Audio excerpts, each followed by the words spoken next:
A lot of my clients ask me what options they have when it comes down to making money in the music industry. Is it really that difficult to make a living out of music? Which options do you have as an independent artist? What options do you have if you don't want to become a full-time artist?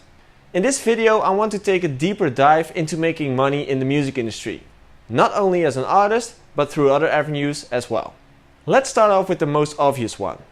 The easiest way to make money as an artist is by playing shows. At the same time, it's also one of the hardest ways because it's not easy to get booked, especially as a new artist.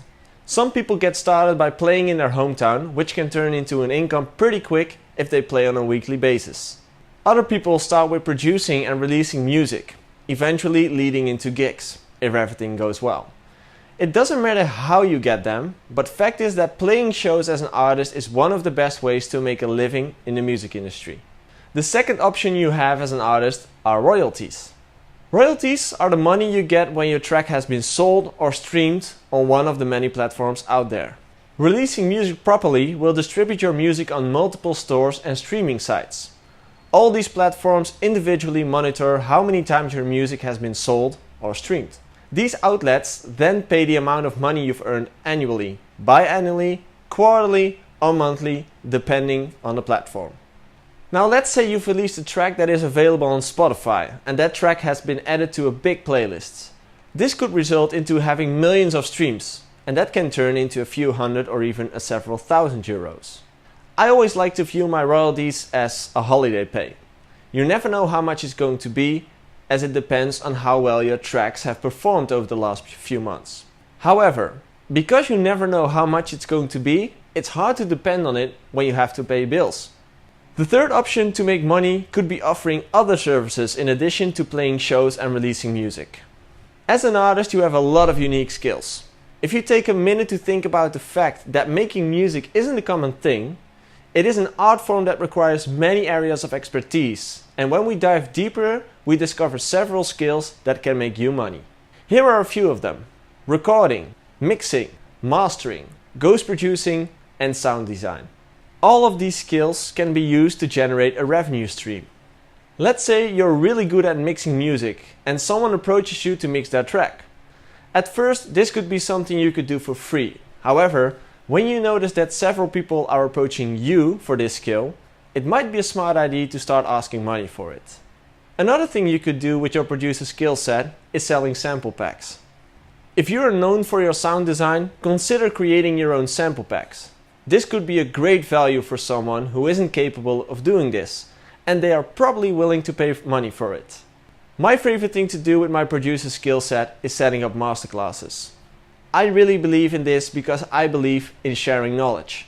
All the hours you've spent in the studio for that last few years, all the money you've spent on gear, tutorials, etc., could become of great use right now.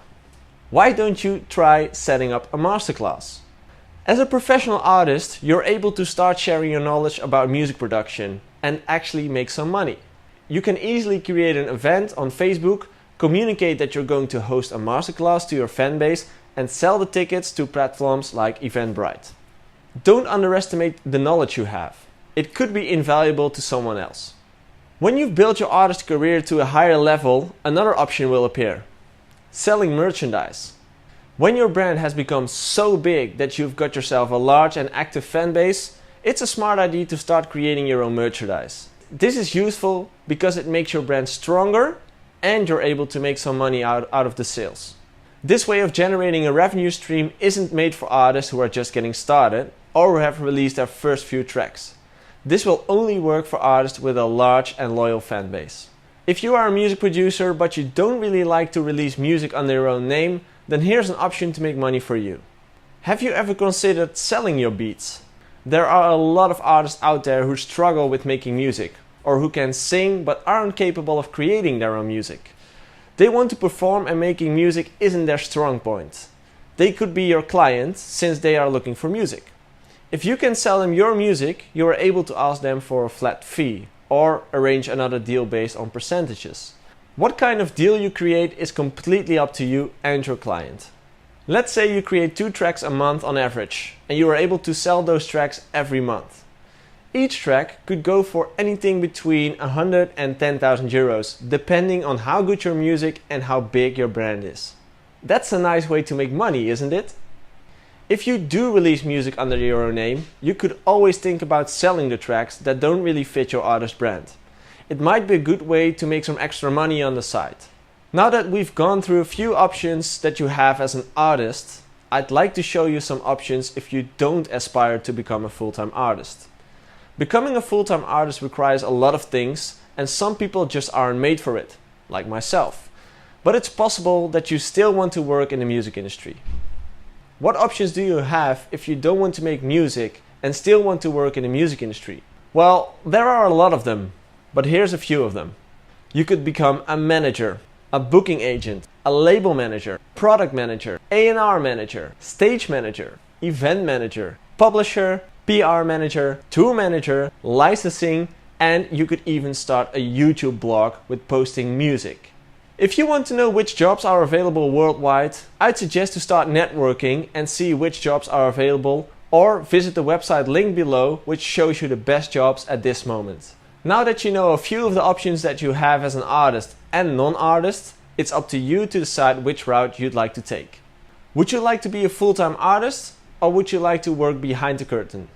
What is your dream job, and how are you going to make a living out of it? Let me know in the comments.